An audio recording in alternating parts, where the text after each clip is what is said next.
সম্মান আর মর্যাদা আল্লাহ রেখেছেন কোথায়? কোরআনে কারিমে আল্লাহ ১৫০০ বছর আগে জানিয়েছেন। রব্বুল আলামিন বলেন, ইয়ারফাউল্লাহুল্লাযীনা আমানু মিনকুম ওয়াল্লাযীনা উতুল ইলমা দারাজাত। সূরা মুজাদালার ১১ নম্বর আয়াতের মাঝের অংশে আছে। শব্দটা শুরুই করেছেন ইয়ারফা দিয়ে। এটা মুতারে, বর্তমান, ভবিষ্যৎ, প্রেজেন্ট, ফিউচার। আল্লাহ পাক বলেন, তোমাদের ভেতরে যাদের ঈমান আছে আর যারা জ্ঞান ইলম পেয়েছে, দিন যত যাবে তাদের মর্যাদা আমি বাড়াতেই থাকব। শুধু বাড়িয়ে দিয়েছি এ শব্দ এখানে আল্লাহ দেননি।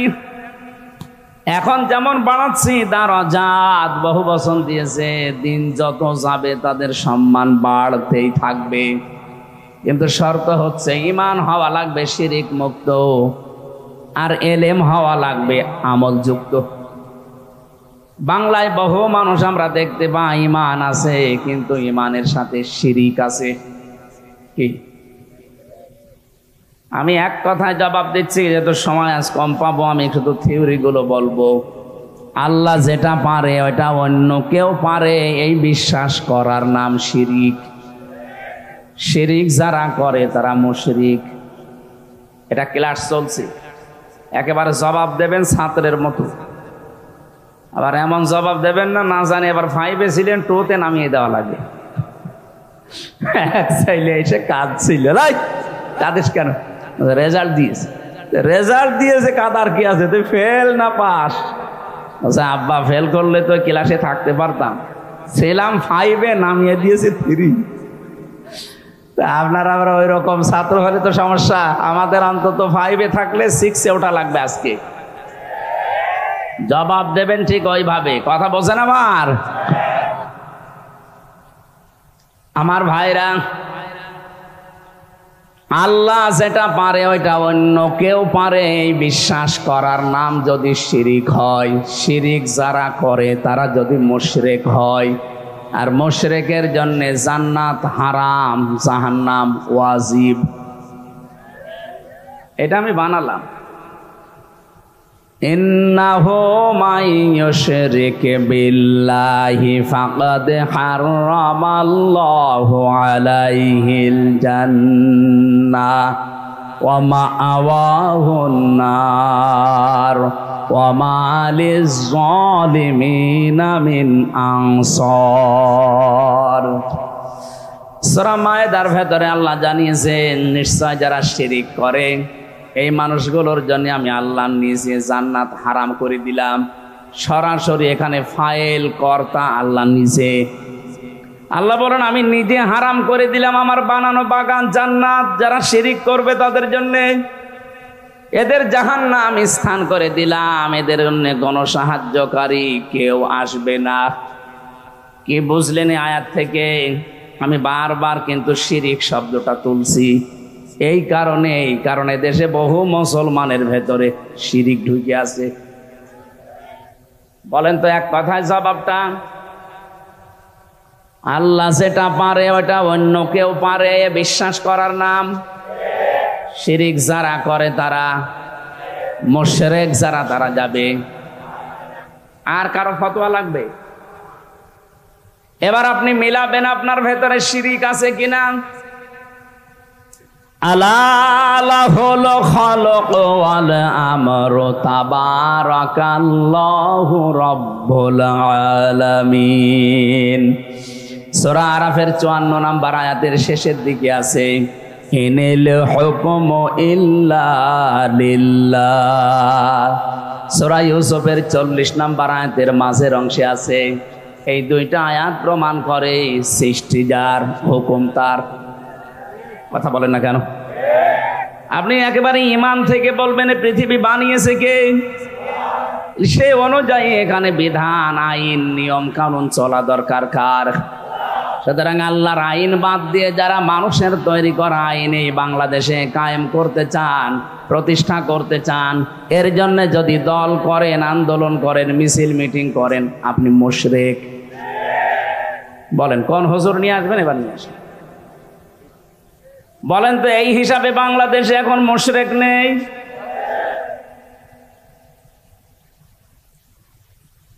2024 সালের 5 আগস্টের আগ পর্যন্ত মাত্র 100 জনের 15 জন মানুষ এই দেশে এইটা বিশ্বাস করত যে ক্ষমতার উৎস আল্লাহ, আর বাকি 100 জনের 85 জন বলতো না, সে ডাইরেক্ট আর ইনডাইরেক্ট বলতো ক্ষমতার উৎস জনগণ।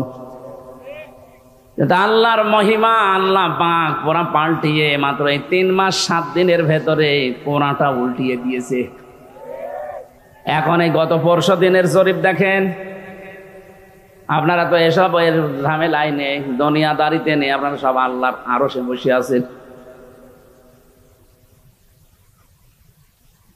4 দিনের জরিপ এসেছে, আন্তর্জাতিক জরিপ পাওয়া যাচ্ছে। এখন এই বাংলাদেশে 100 জনের 58 জন মানুষ চাইছে এদেশে ইসলাম কায়েম হোক, ইসলাম কায়েম হোক। তারাই চায় যারা বলে ক্ষমতার উৎস জনগণ।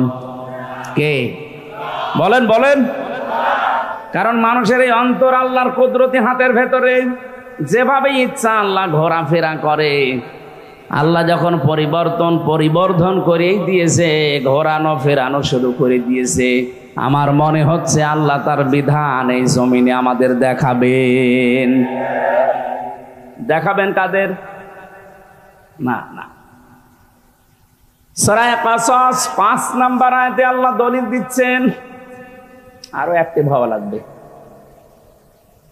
وَنُرِيدُ أَن نَّمُنَّ عَلَى الَّذِينَ اسْتُضْعِفُوا فِي الْأَرْضِ وَنَجْعَلَهُمْ أَئِمَّةً وَنَجْعَلَهُمُ الْوَارِثِينَ। শব্দের দিকে খেয়াল করলে আমার মনে হচ্ছে আল্লাহ এখন যেন আয়াতটা নাজিল করলেন। অনুরিদু আন্না মুন্না, আমি আল্লাহ নিজে ইচ্ছা করলাম। ইচ্ছা করছে কে? বলেন বলেন।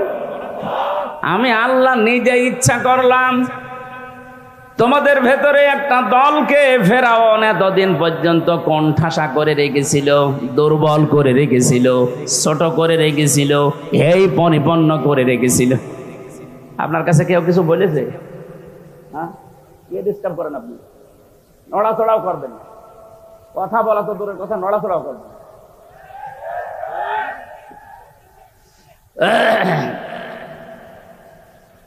আমার ভাইরা, হাজার হাজার বছর আগে ফেরাউনের জামানার নাম শুনেছি আমরা। ওই জামানায় সে একটা দলকে কোণঠাসা করে রেখেছিল, ছোট, দুর্বল, নিম্ন, জুলুম, অত্যাচার, নির্যাতনের স্টিম রোলার চালিয়েছিল তাদের ওপরে। ওই দলটা মুসা নবীর দল। আমি যা বলছি সব কোরআন হাদিসের দলিল দিয়ে বলছি। যদি একটা কথা ভুল প্রমাণ করতে পারেন আমি এখান থেকে চলে যাব। ভুল প্রমাণ করতে না পারলে আপনাকে মেনে নেওয়া লাগবে। আপনি নিজেও কোরআন হাদিস পড়বেন না, চিন্তা ভাবনা করবেন না, কেউ বলবে আপনি মানবেনও না। আপনি কি হয়েছেন কি? সেই দিন চলে গেছে। আপনাকে এখন মানানো হবে। এই কথা বলে না কেন? মানবেন না মানে আপনার বাপ মানবে। আসলাল্লাযী বিবাক্কাতা মুবারাক, সূরা আলে ইমরানের 93 নম্বর আয়াতে আছে, আল্লাহ পাক বলেন পৃথিবীতে সর্বপ্রথম ঘর যেটা বানিয়েছি ওটা বাক্কায়, তার মানে মক্কায়। এটা মক্কার প্রাচীন নাম। পৃথিবীর সর্বপ্রথম যে ঘরটা আল্লাহ বানালেন সেই ঘরটাও যদি আপনার রাম মন্দির থাকে, কয়দিন পরে তো বলবে বাংলাদেশে যত মসজিদ আছে এখানে মন্দির ছিল। কি ষড়যন্ত্র আরম্ভ করেছে সূক্ষ্মভাবে একটু চিন্তা করে দেখেন। ফেনী থেকে চট্টগ্রাম, ঢাকার এই রাস্তাটা একটু সরু। ওরা বলছে এই সরু রাস্তার পাশে চট্টগ্রামের এই 5টা জেলা নিয়ে যদি আমরা নিয়ে নিতে পারি তাহলে ওদের দেশ দুর্বল হয়ে যাবে। এটা একটা প্রতিবেশীর কথা হলো। আরে ভাই, আপনি কি যৌতুক নেবেন নাকি? বলেন। আর যৌতুক দেব কি করে? মেয়ে তো পালিয়ে গেছে। পালানো মেয়ের আবার যৌতুক কিসের? মেয়ে যদি আমরা তুলে দিতাম তাও তো একটু যৌতুক চাইতেন। মেয়েই গেছে পালিয়ে, বিয়েই তো ছাতা মানি না। আর বিয়ে তো হবে না, কারণ আপনাদের তো ফুল হাতা আর আমাদের হাফ হাতা। ওদের ফুল হাতা না? যার কাছে গেছে বলেন তো দাদার সাথে কিয়ামতের আগে বিয়ে হওয়া সম্ভব যতদিন হাফ হাতা না হবে, এবং কি কালেমা পড়া লাগবে। আপনি কালেমাও পড়বেন না, হাফ হাতাম হবেন না, আপনার সাথে বিয়ে জায়েজ নেই, আমার আল্লাহর নিষেধ। সূরা বাকারা 221 নম্বর আয়াত। আমি বানিয়ে বলছি না, সব দলিল আছে। ওয়ালা তানকিহুল মুশরিকি ওয়ালা তুনকিহুল মুশরিকিনা হাত্তা ইউমিনু। যতক্ষণ মুশরিক এই পুরুষটা ঈমান না আনবে ততক্ষণ কোনো মুমিনা নারীর জন্য তার সাথে বিয়ে করা জায়েজ নেই। আপনি এতদিন মিথ্যা ছড়িয়েছেন কোন কারণে? যে আমাদের স্বামী স্ত্রীর সম্পর্ক, কোন কারণে বলতেন? হ্যাঁ, এটা কোনোদিন জায়েজ হয়? এটা হাসি মানুষ। একটা মুসলমানের সাথে যদি হয়তো তাও তো মানতাম। এমন মানুষের নাম বলেছে ও আল্লাহ বিশ্বাস করে না। মেয়ে যেহেতু গেছে গেছে, অন্তত মুসলমান বানিয়ে যদি বিয়ে করতে পারে এতে করুক গা, যৌতুক দেব না। কারণ যৌতুক দেওয়া জায়েজ নেই। হ্যাঁ, বরযাত্রী যাওয়াও জায়েজ নেই, এই জন্য আমরা বরযাত্রী যাব না। অলিমা করা জায়েজ আছে, আর অলিমা হবে ছেলের বাড়িতে। অলিমা করা জায়েজ নেই, বরযাত্রী যাওয়া জায়েজ আছে না? নেই। এটা তো আমাদের বানিয়েছি আমরা, এটা হিন্দুদের কালচার। এই জন্য বরযাত্রী যারা যান আজকে থেকে এটা একেবারে নিষেধ। না, বরযাত্রী যাওয়া জুলুম। 18 বছর, 20 বছর, 25 বছর এত কষ্ট করে একটা মেয়েকে লালন পালন করে খাওয়া দাওয়া লেখাপড়া করে আপনাকে দিচ্ছে, এই তো অনেক কিছু। কারণ এই মেয়েটা জীবনে কোনো দিন আর ওই বাবা মার কিছুই করবে না, যা করবে আপনার ওই ছেলের। কথা বলেন না কেন? আপনার ছেলের সন্তান সে পেটে নেবে, লালন পালন করা থেকে খেদমত সারা জীবন আপনার বাড়ি তার কাটবে। কোনোদিন এই মা বাবার 1 পয়সার উপকার ওই মেয়েটার দ্বারা হবে না। এজন্য মেয়ে দিয়েছে তাই তো কত নয়, আবার যৌতুক নেবেন মানে? এই জন্য মেয়ের বাবা যদি রাজি না থাকে, কেউ যদি জোর করে একটা পানও খায় তাও যৌতুক হবে। কথা বুঝতেছে? মনে করছেন পান আর 2 টাকা দাম, না আপনি নেবেন কেন? ও যদি শখ করে আশা করে কিছু নবীজির মতো দিয়ে দেয় অসুবিধা নেই, কিন্তু আপনি চেয়ে জোর করে কিছু নিতে পারবেন না, এটা কিন্তু জুলুম হয়ে যাবে। আজকে থেকে এই মাসলাটা একটু মানা যায় না ছেলের বাবারা, যে আজকে আর যৌতুক যাও মানে বরযাত্রী তো যাব না, এখন থেকে যদি করি আমি অলিমা করব। আমি জানি আপনারা মানবেন না, কারণ এইটাই অনেক ছেলের বাপের লস হয়ে যাবে। আমি বারবার কেন বলছি জানেন? আমার ছেলে নেই, খালি 3টা মেয়ে, আমার বাঁচা লাগবে না। যদিও আমার শ্বশুরকেও আমি অত ঝামেলা করি নাই, 7-8 জন গিয়েছিলাম মাত্র। সেই সময় তো আর এত জানতাম না, এখন দেখছি না অলিমা করা লাগবে, বরযাত্রীর সিস্টেম বাদ। যেহেতু আমরা বরযাত্রী যাচ্ছি না, যৌতুক দিচ্ছি না, সুতরাং আপনারা 1 ইঞ্চি জমি যদি জোর করেন অন্য কিছু তুলে ফেলা হবে।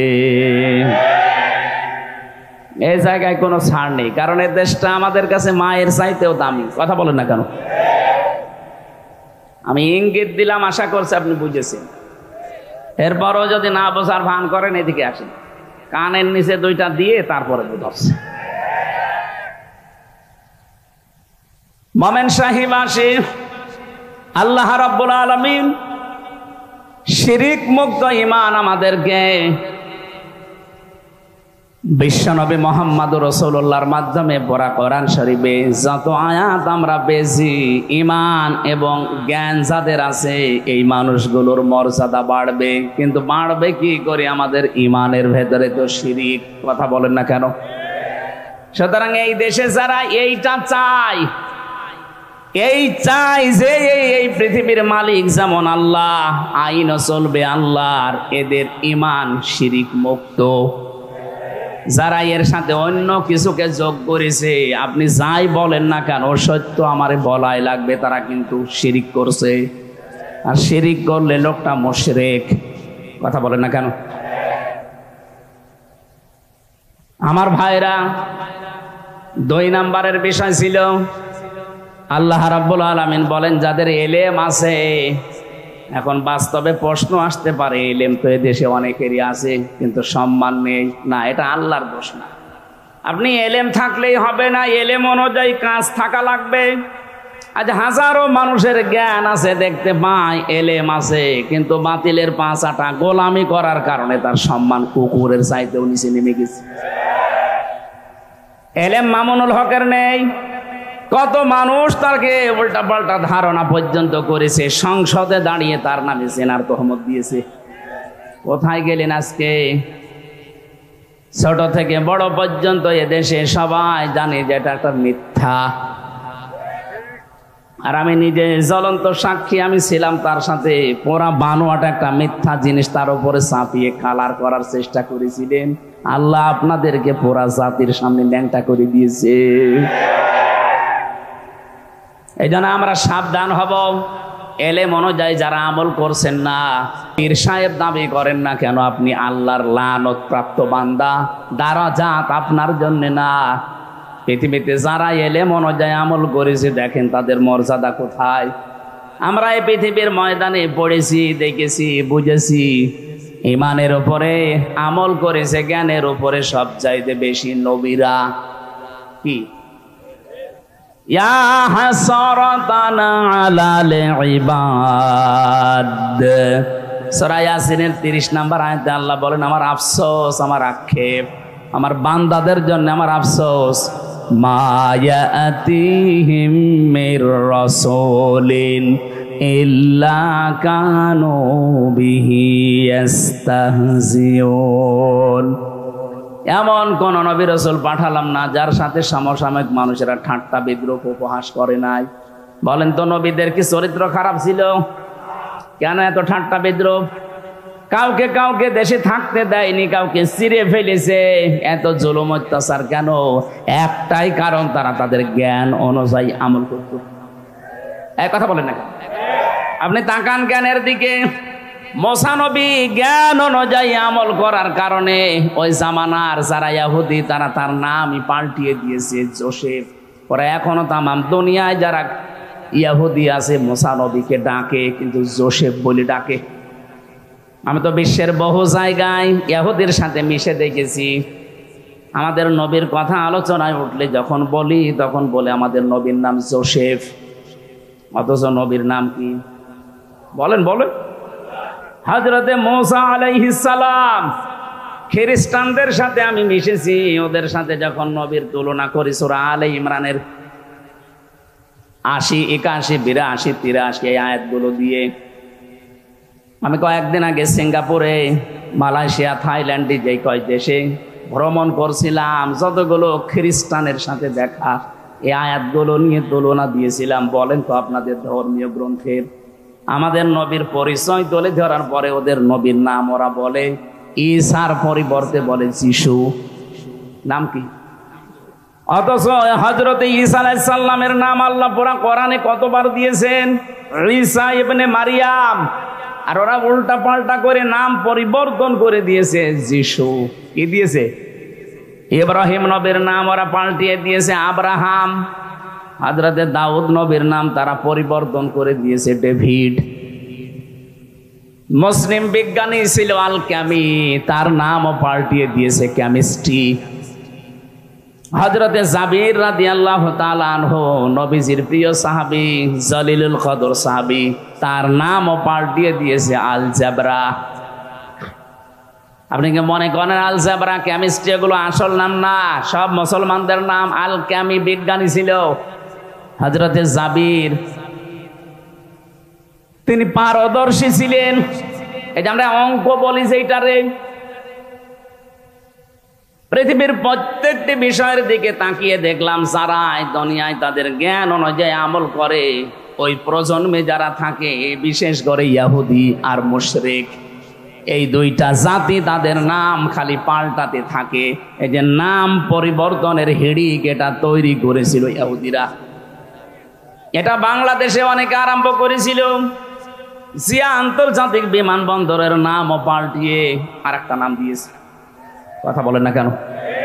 এমন কোন জায়গা নেই যেখানে নাম পাল্টিয়ে দেয়নি। টয়লেটের নাম দিয়ে দিয়েছে বঙ্গবন্ধু টয়লেট। কেন? মানুষ ওখানে বাম্পা দিয়ে প্রবেশ করে বলে আল্লাহুম্মা ইন্নী আউযু বিকা মিনাল খুবুসি ওয়াল খাবাইস। আমার মনে হয় এই 15.5 বছরে অনেকে এই খুবুসি খাবাইস বাদ দিয়ে আল্লাহুম্মা ইন্নী আউযু বিকা মিনাল ওইটা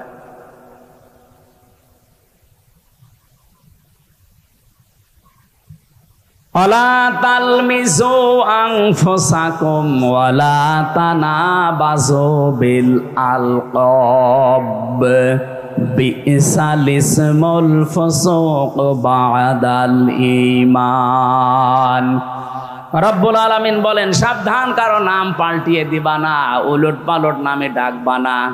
কেউ যদি এই কাজ করো, তাওবা না করে মারা যাও, সে জালেম হয়ে মরবা। আল্লামা শাহ আহমেদ শফি রহমতুল্লাহ আলাই, তার নামও এই দেশের একজন পাল্টিয়ে দিয়েছে তেতুল হুজুর। আল্লামা সাইদের নাম দিয়েছে দেল্লু শিকদার।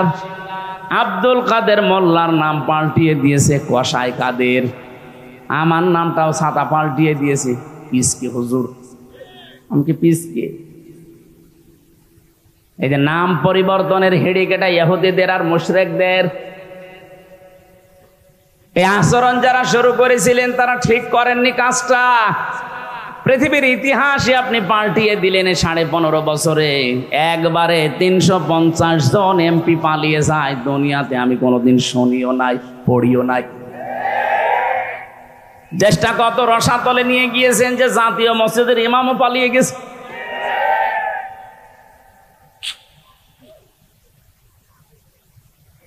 দুনিয়াতে যত ইতিহাস আমরা পড়েছি, দেখেছি, আজ পর্যন্ত কোনো পালিয়ে যাওয়া মানুষ ফিরে এসেছে আমি আজও শুনিনি।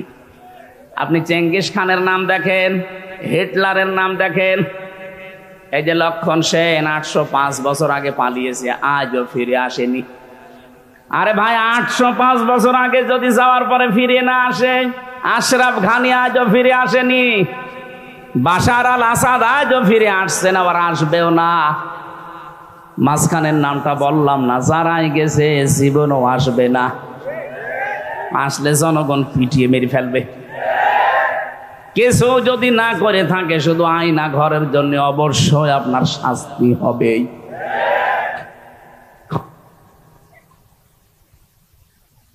বাস্তবতা কত কঠিন আমি নিজে তো 10 দিন ফেস করেছিলাম ওই মাটির নিচে। মানুষ এত ভয়ঙ্কর চরিত্রের হতে পারে, এত বড় বড় নখ হয়ে গেছে এক একজনের। তাও তো আমি গভীরে যেতে পারি না, আমাকে মুখের উপরে রেখেছিল। এত বড় বড় নখ এক একজনের।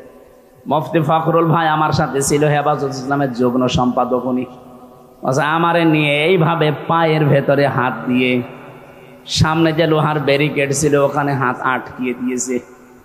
আরে ভাই, 2 দিন 5 দিন 10 দিন না, বছরের পর বছর এভাবে আটক করে রেখেছিল।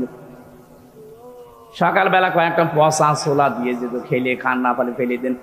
দুপুর বেলা 1 মুঠ ভাত দিয়েছে, তাও মনে হচ্ছে মাখিয়ে দিয়েছে। একটা মানুষ এই যে এখন বের হচ্ছে সিরিয়া থেকে, কারাগার থেকে, একটা মানুষ জানে না যে তার নাম কি। বুঝতেছে? একটা মানুষ জানে না যে তার নাম কি। আমরা নিজেরাও যদি ওই রকম 10 বছর থাকতাম, আমি নিজের নামও ভুলে যেতাম। কারণ যে অবস্থায় আমি 10 দিনে আমি অসুস্থ হয়ে গেছি। মানুষ 8 বছর 10 বছর 14 বছরের মানুষ আমরা পেয়েছি, শুনেছি ওখানে আছে। এই লাখ দিয়ে খুশিয়ে খুশিয়ে কেউ কেউ দেওয়ালের সাথে ভাঙা ভাঙা অক্ষরে লিখে রেখেছে, ভাই যদি বাইরে যেতে পারেন তবে বলবেন যে এই নাম্বারের লোকটা বেঁচে আছে। আর আপনি বলেন আমি কি করেছি? এখনো পর্যন্ত আপনি জালেমের সাফাই গান। আপনি মানুষ, জানোয়ারও এত নিচে নামে না, আপনি তো টের পাননি। একটা মানুষ জানে না এটা কোন বছর, এটা কোন মাস, এটা কোন দিন, কয়টা বাজে, ও কিচ্ছু জানে না। 24টা ঘন্টা, এদিকে 1.5 হাত, এদিকে 2.5 হাত, এতটুকু জায়গায় পড়ে আছে। 1 দিন 2 দিন না, 14 বছর। আপনি কি আর কি মনে করে? যা করেছে যদি 1000 বার ফাঁসি দেওয়া হয় তাও আরো 100 বার দেওয়া যাবে।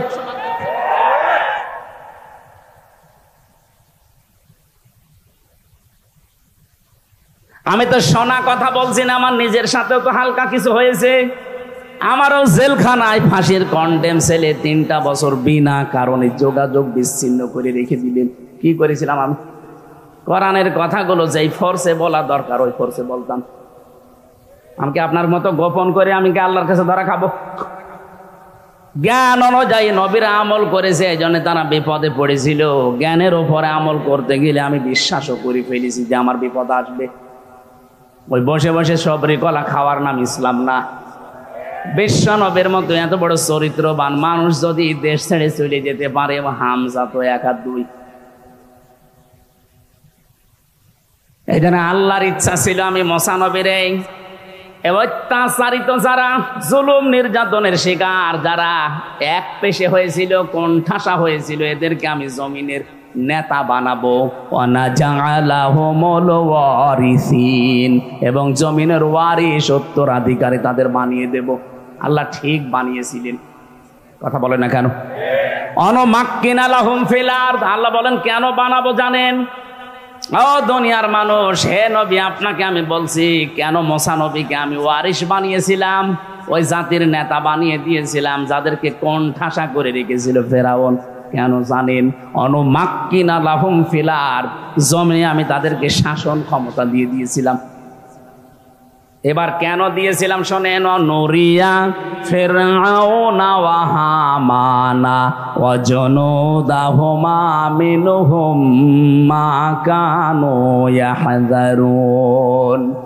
আমি আল্লাহ দেখাতে চেয়েছি ফেরাউনকে, হামানকে আর ওর সৈন্যবাহিনীকে, ওরা সবচেয়ে বেশি যেই দলকে ভয় পেত ওই দলকে আমি ক্ষমতায় দিয়ে দেখিয়েছি যে দেখ কেমন লাগে।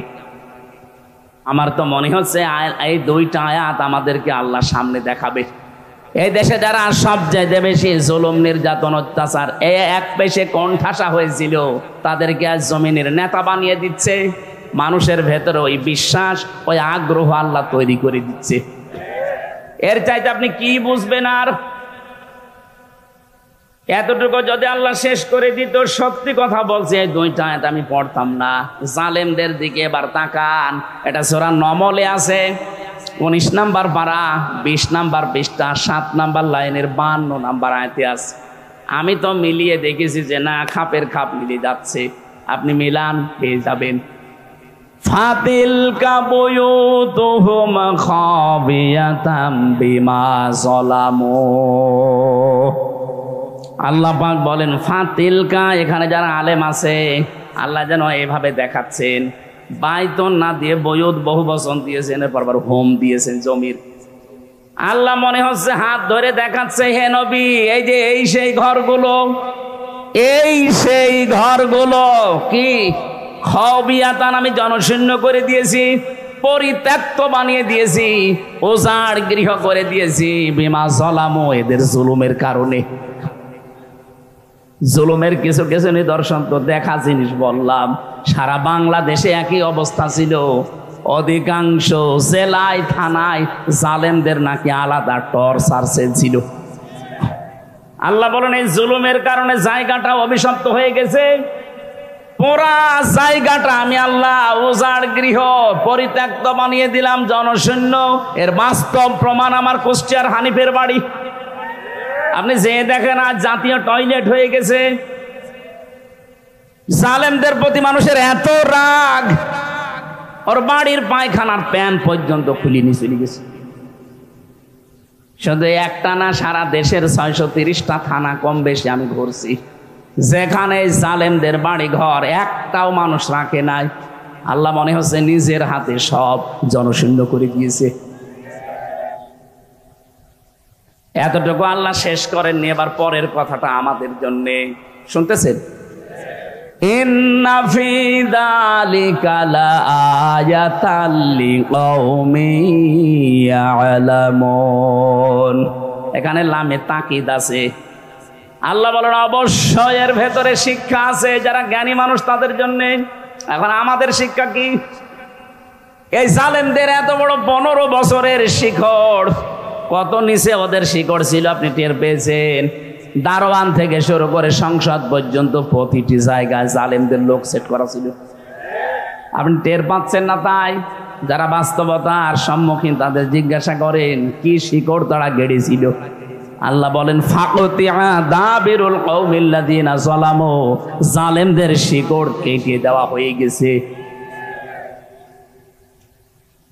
এদের এত বড় শিকড় কেটে যদি এদের বাড়ি ঘরগুলো আজ টয়লেট বানিয়ে দিতে পারে, আল্লাহ আমাদের জন্য লাম দিয়ে শিক্ষা দিয়েছেন, লামে তাকিদ, সাবধান।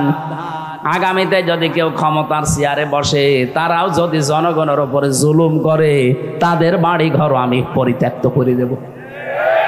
আল্লাহ এটা পারবে না? এই কথা বলেন না কেন? এই জন্য যারা একেবারে আন্টি শান্টি নিয়ে আসেন, দাঁড়াও চেয়ারে বসে কি করি দেখো, কি করবা? 5 বছর নাই করবা, তোমার বাড়ি ওরকম জনশূন্য হয়ে যাবে, জাতীয় টয়লেট হবে। কেন হবে না? এবার আসেন বাস্তবতায়। আমি নিজের জীবন থেকে বলছি, কাবা শরীফ তাওয়াফ করছিলাম, 6ষ্ঠ চক্কর শেষ করে 7 চক্করের পরে আমার পাপে পানি পিপাসা। ওপরে যে জমজমের পানি খাওয়ার পরে একটু উপরে গেছি, দেখি আমার পেটে যন্ত্রণা। কি গো, ভালোই তো লাগছিল। এক পুলিশকে ডাক দিয়ে বললাম, ইয়া সাদেক সাল, এদিকে আসেন। ও আমারে বলছে কি? আমি বললাম এখানে ফার্মেসি কোথায়, আমার ঔষধ লাগবে, আমার পেটে মারাত্মক ব্যথা, এতক্ষণ তো আমার কিছুই হয়নি, ভালোই লাগছিল। পুলিশ আমারে বলে, ইয়া হাজি ওল হজ্জা তাই না বেলা দোকা। ও হাজি, দেশ কোথায়? জি তুমি বাংলাদেশ। বাংলাদেশ থেকে এসেছি। ওর ভাষা দিয়ে আমারে বলছে, হাজি আপনি জানেন না এটা কোন জায়গা? না তো। আবু জাহেলের বাড়ি। আপনি এখনো পায়খানা না করে দাঁড়িয়ে আছেন, তাড়াতাড়ি করেন। পায়খানা করে দেখে আমার পেটের ব্যথা ভালো হয়ে গেছে। আল্লাহ যেন আমার হাত ধরে দেখাতে চায়, হামজা এত টাকা খরচ করে 6,500 কিলোমিটার দূর থেকে আসলে আরো শয়তানের বাড়ি পায়খানা না করে চলে যাবা, তাড়াতাড়ি করো। আমার ওই ঘটনা 16 সালের হজের ঘটনা আমার মনে পড়ছে। ঠিক এখন যেন বাংলাদেশে এইটাই করে দিয়েছে আল্লাহ। জালেমদের বাড়ি ঘরগুলো দেখলেই মানুষের এখন পোশাক পায়খানার চাপ দিচ্ছে। আপনি দেখেন ঢাকার ওই বাড়িটা, কত আবেগ নিয়ে মানুষ যে চুমা খেত। 3 দিন আগের পত্রিকা দেখলাম, মানুষ একেবারে দলবদ্ধ হয়ে এদিকে এদিকে এদিকে এদিকে, মনে হচ্ছে জামাতবদ্ধ পোশাক চলছে।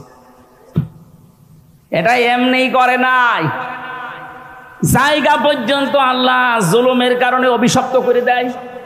এই জন্য যারা হজ করতে যায়, একটা জায়গা আছে দেখবেন একটু জোরে যাওয়া লাগে, কারণ ওই জায়গাটা অভিশপ্ত জায়গা। এই জন্য দুনিয়ার নিয়মে যেখানে জুলুম হয়, ওই জায়গাটা পর্যন্ত অভিশপ্ত হয়ে যায়। ওদের বাড়ি ঘর তো হবেই। কি করলেন আপনি? কি করলেন বলেন তো? জীবনের দিকে তাকিয়ে একটু বলেন। বাংলাদেশের শ্রেষ্ঠ ধনীর তালিকায় আপনার নাম ছিল, কি হলো? এখন তো শুয়ে থাকা লাগছে মাটির বিছানায়। এক কথা বলছেন, এখনো কিছু হয়নি। যা করেছেন 36,000 কোটি টাকার মামলা, এদেশের জনগণের টাকা। মামলা যা হয়েছে, যদি শুধু আমার মতো মিথ্যা মামলা দিয়ে যদি 3 বছরে জেল খাটাতে পারেন, আপনার তো সব জেনুইন মামলা।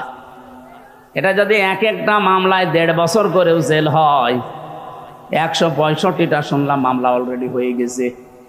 আমার মনে হয় কব্বরে চলে যাবে, এরপর আবার চিন্তা হবে। জেলে আমি বহু মানুষ এমন পেয়েছি, জিজ্ঞাসা করি ভাই কয়টা মামলা, কয়টা? বলে 313টা। কয় বছর জেল দিয়েছে? মকিম গাজী পেয়েছিলাম একজনকে, সে বলছে বেশি না, 160 বছর। 160 বছর তার জেল। ও কব্বরে যে আবার উঠবে, আবার জেলে যাবে, আবার কব্বরে যাবে না? এই জন্য জালেমদের এই বাড়ি ঘরগুলো থেকে একটু শিক্ষা নেওয়া দরকার আমাদের।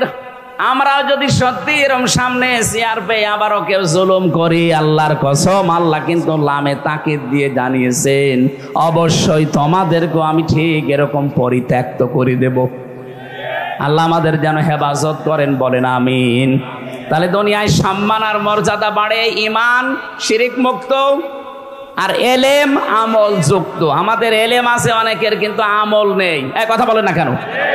এই জন্য এলেম অনুযায়ী যারা আমল করবে ওই মানুষগুলোর সম্মান মর্যাদা দিন যত যাবে আল্লাহ নিজে বাড়াতেই থাকবে। শুধু বাড়িয়েছে তা না, মজারে এটা এখন বাড়াচ্ছে, ভবিষ্যতেও বাড়াবে। আল্লাহ যেন এই আয়াতটা আমাদের সবার জন্য কার্যকর করে দেন, বলেন আমিন। দরুদ আর সালাম পাঠ করার মাধ্যমে তেলাওয়াতকৃত আয়াত ছিল, একটা পরিচিত আয়াত, কিন্তু এর ভেতরে কিছু গুরুত্বপূর্ণ তথ্য আছে। আমার আজকের আলোচনার বিষয় প্রবেশ করো।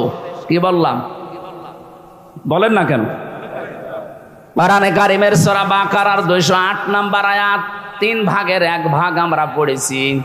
আমার এই মাথায় এই আয়াত সম্পর্কে যত তথ্য আছে, আমি যদি সারা জীবন এই আয়াত সম্পর্কে কথা বলি তাও তথ্য শেষ হবে না, এত কথা আল্লাহ এখানে দিয়েছে। এবার আসেন আমরা তাফসীর আকারে ডেলিভারি দেওয়ার চেষ্টা করছি। আউযু বিল্লাহি মিনাশ শাইতানির রাজিম। বিসমিল্লাহির রহমানির রহিম। ইয়া আইয়ুহাল্লাযীনা আমানু দুখুলু ফিস-সিলমি কাফা। এ পর্যন্ত থাক। আল্লাহ পাক বলেন আমি ডাক দিয়েছি ঈমানদারকে। কাকে বলেন? বলেন। কোন বেঈমানের জন্য আজকের এই আয়াত না।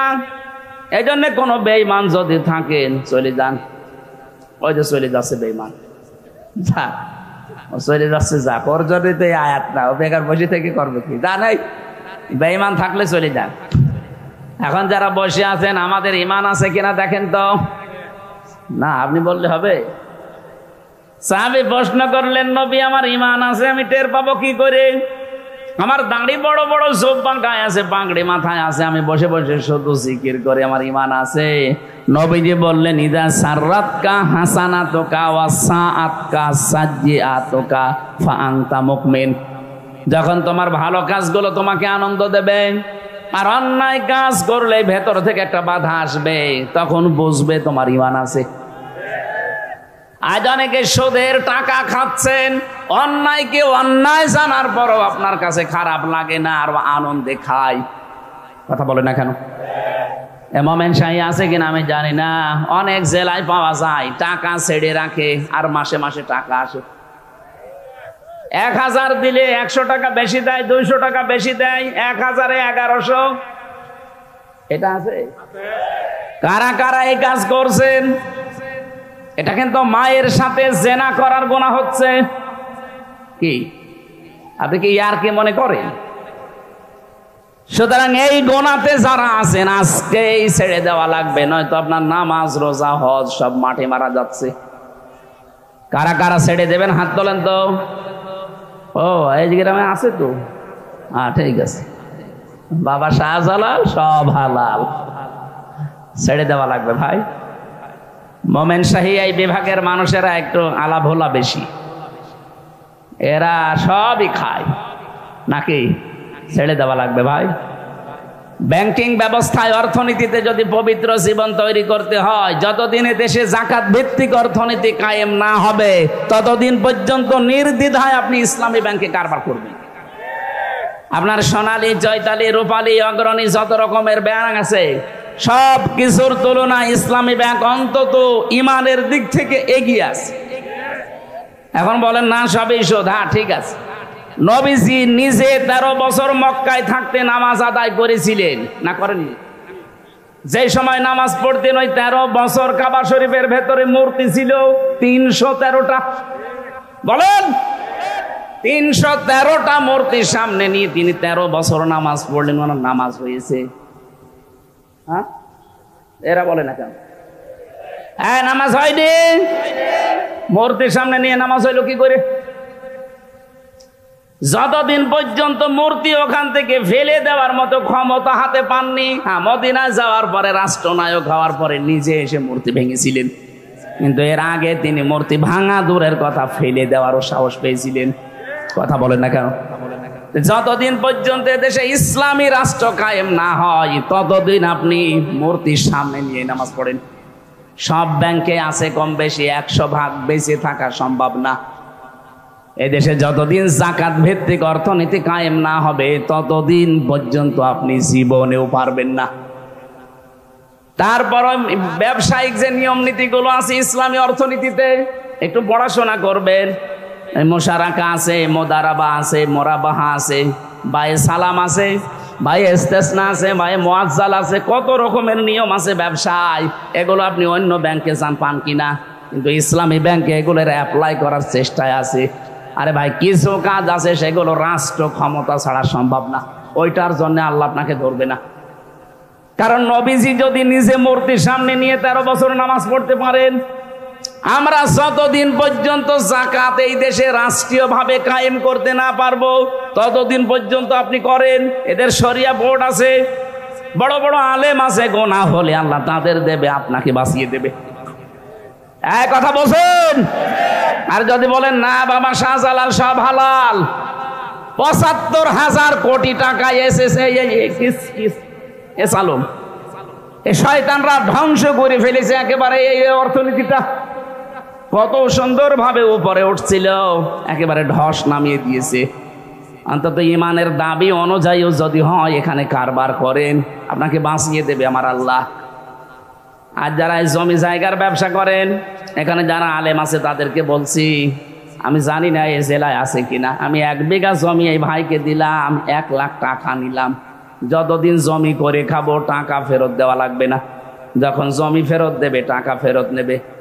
কি বলে এটারে? এটা মায়ের সাথে জেনা করার গুনাহ হচ্ছে। কারা কারা করছেন এটা হাত তোলেন তো। আপনি যে বললেন এই এলাকায় আছে না, আমার মনে হয় এলাকায় নেই। শরম কিছু নেই, আপনি যদি করে থাকেন, আমি কয়েকটা পদ্ধতি বলছি, ওটা জায়েজ আছে। হাত তোলেন তো কারা কারা করছেন এটা। হ্যাঁ, এই আপনি দাঁড়ান, দাঁড়ান। আপনি কি বুঝে করেন নাকি আন্দাজে?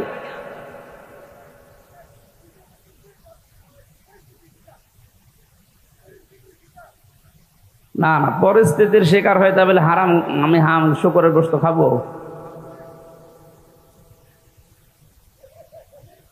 ঠিক আছে, মাহফিলের পরে আপনাকে নিয়ে বসছি, আমি মাসলাটা আগে বলি নেই। এই পদ্ধতিটা হালাল করার জন্য 2টা শর্ত আছে। কয়টা? 1 নম্বরে যতদিন আমি জমি করে খাবো সরকারের যে খাজনা আমার দেওয়া লাগবে।